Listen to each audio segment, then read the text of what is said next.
Before we get into the after action review and retrospective for this series, I would like to take you through a very basic production build and deployment procedure for our command line application or console app.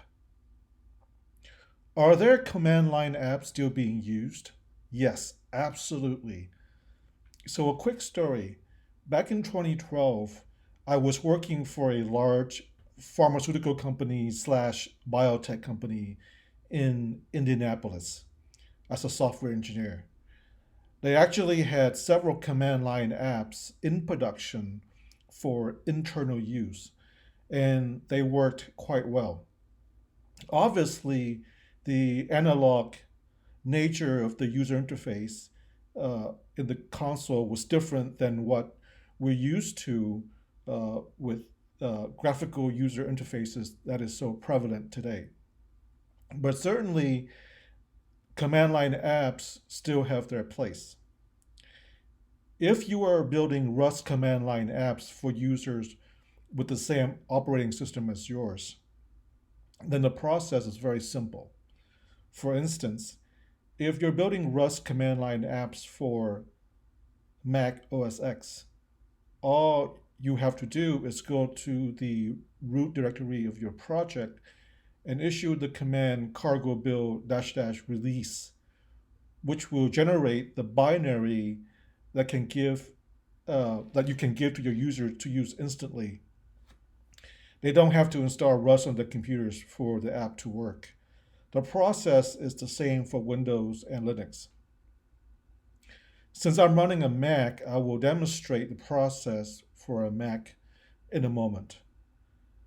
However, if you are developing command line apps for multiple operating systems, then there are multiple options. I'm going to talk about two approaches.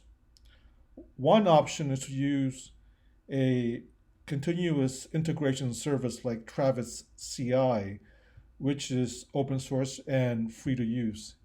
Here is the site for that, Travis CI. So you can use Travis CI or something like it and GitHub.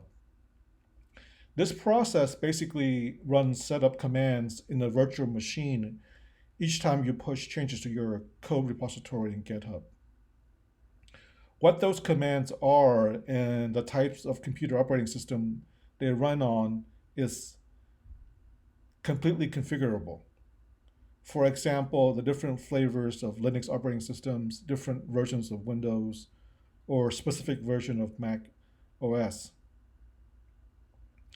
Another way to use Another way is to use pre-built Docker images that contain all the tools we need to build binaries for those respective operating systems. So let's go ahead and build this for release. So in the root directory of our numbers guessing game, let's run cargo build dash dash release.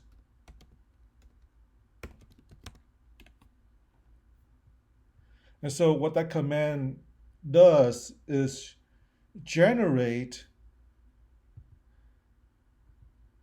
let me make this a little bit bigger, generate release directory for us, this folder here.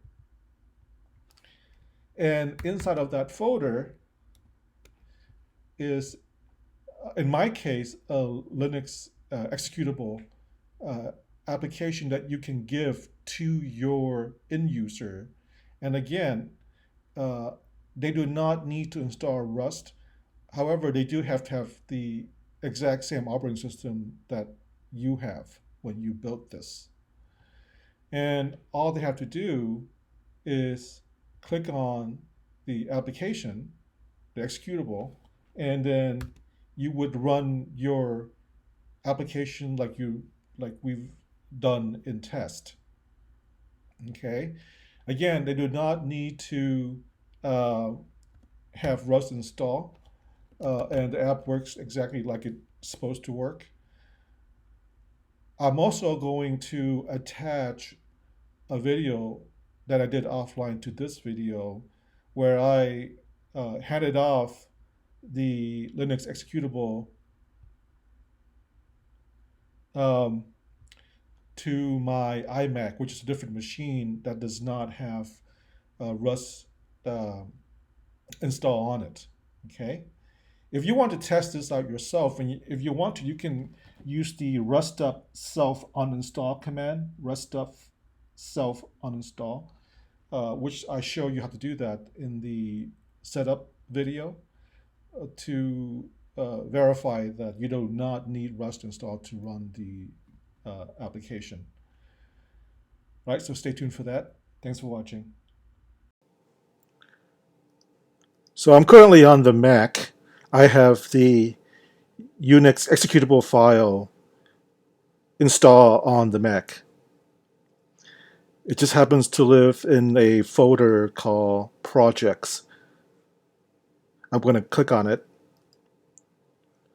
Get a little warning here. OK to run.